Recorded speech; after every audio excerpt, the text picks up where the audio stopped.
Today we have Kirsty, and Kirsty has a master's degree in teaching. She's certified NLP practitioner, executive coach, health coach, Hogan coach, and 360 coach.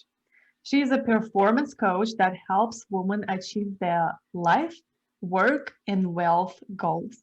She currently resides in sunny Wisconsin with her super cool husband, Chris, and 4 years old adventure in the making, Xenia, and three rescue pets, Sony Kitty, Smoosh Face, and Sky Dog. Hi, Christy, and welcome with your big family. Hi, Viktoriia. Thanks so much. All right, well, tell us your story. Tell us how did you got all the three rescue dogs, and how did you started in your journey of being coach for high performance? Yes. Oh my goodness. It's so interesting looking back. And I think for me, it all started, well, the pets all started, I grew up on a farm in New Zealand. And so I grew up, surrounded by beautiful countryside, and there were always a ton of pets around. So it was important for me to have those in my life, and also for my daughter who's 4, growing up with pets. So that's how they came into play. And my story around coaching, as with a lot of people, kind of came from a pretty dark place. So I was in a situation where I didn't quite realize how bad things were. I was in a dysfunctional relationship. I was living in a very isolated part of Australia. And I was a teacher, and I'd recently moved state and couldn't get a job. So I got to a point in my life where I was pretty close to being suicidal. And through some sort of miracle, I came across a little advert in the Yellow Pages back in the day when we had Yellow Pages. And it was for a lady that did massage, and I was having all sorts of tension, in my neck and my back. And when I went to see this lady, she was a neuro-linguistic programmer, or NLP practitioner, and I'd never heard of that. I didn't know what it was. I didn't know about life coaching or health coaching. And she was running a course. So I did the course, and I clearly remember thinking as I was going through this, this has literally just saved my life. It's changed my perspective. It's given me hope. And I really wished that in the teaching that I was doing at the time, I was teaching elementary students. I wish that there were elements of NLP in the school to help kids to cope with life. It's well and good having the academics.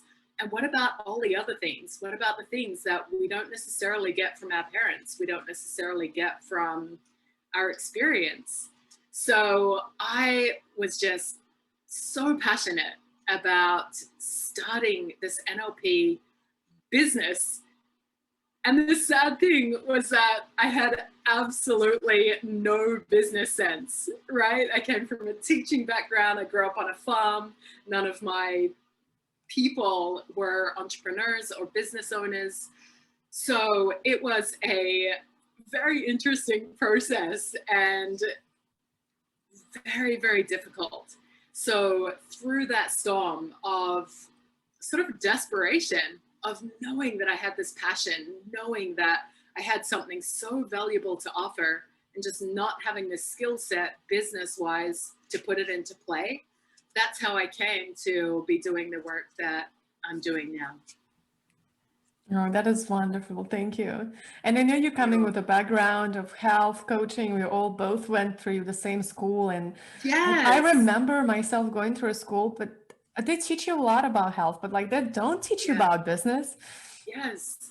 It can be scary, yet to start and just think, okay, where do I start?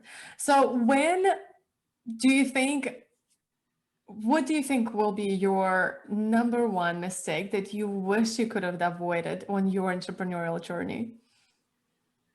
Definitely the biggest mistake that I made was not getting help sooner, because I think of it like this, right? Imagine that you're trying to swim a certain distance. And if you're swimming, you may or may not get to your end destination.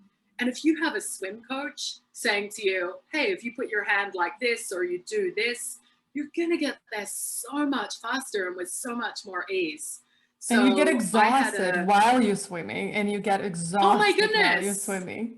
Yes. And not to mention you might drown, right? Excuse me. And in that metaphor, that's the difference between someone being able to stick with the coaching or not being able to do it. So for me, that's definitely the biggest mistake. Mm-hmm. Okay, so what will be the number one advice that you will give to our audience and who's starting business or in high performance space? Yeah, so I would say to anyone who's starting out in coaching, or you've got a coaching business and you're struggling, really trust your intuition. Really trust that there's no mistake that you came into this line of work. There is not. You have such a valuable skill set to offer. People need what you're offering, and figure out how to get the right support for you to get you where you can have the most impact on the people that you love working with. And you won't get drained. Yes. I mean, it's the truth with the first year coaches who has not built their business, they're going out of business. And that's why they're leaving their coaching practice to get a job. So why do you think that's happening with even great coaches? Oh my goodness, it's more common than what people think. So there's kind of this mentality that if you're a good coach, you'll have a great business. And it's simply not true. And I see it all the time with my clients, these phenomenal people that they don't even know how extraordinary they are. They don't even realize how powerful their work is. And it doesn't matter if you don't have that skill set in business, if you don't have the sales and the marketing and the structure and the, just all the business skills, you're not going to make it. So it's almost looking at, here's your skill set as a coach, and these are your superpowers. Let's match you up with someone who has that business side, and then you'll just thrive. Absolutely the truth. Absolutely the truth. Okay, so finish the sentence. That's my last question to you. If you really knew me, you will know that I am a weirdo. Yay! We love weirdos. I love weirdos. Who is not weirdos here in this world? If you say that you're not weirdo, you are a liar. We're all such a weirdos. Yes. All right. So anything else you would love to add that I have not been asked? I would that is love so important. Just really to remind people that you can do this with the right support. You can do this. There is hope. So keep going, find a different way, a new way, get the support you need, and follow through with your dreams. Yes, follow through with your dreams. All right, where we can find you, where our listeners can find you and get in touch with you and learn more about it. Yes, I would love to chat with anyone. So my website is www.KirstyBlattner. So my name, and I have a free strategy call there. And that's to help people identify where they are, where they want to go. It's no creepy sales. It's just a chat about from one coach to another, giving some support. Oh, I love it. Thank you so much. And thank you for tuning in for this episode. And I will see you tomorrow in the next episode. Bye, Kirsty. Bye. Thank you. And if you love this episode and you would love to see more of that, click the subscribe button to Purposeful Woman Podcast. And don't forget to text us to stay in tune with the Purposeful community for awesome tricks by texting to number +1 401 399 4105. And we will link descriptions in the episode to all of that we mentioned today. Bye. Turn your one day to day one with a purposeful day.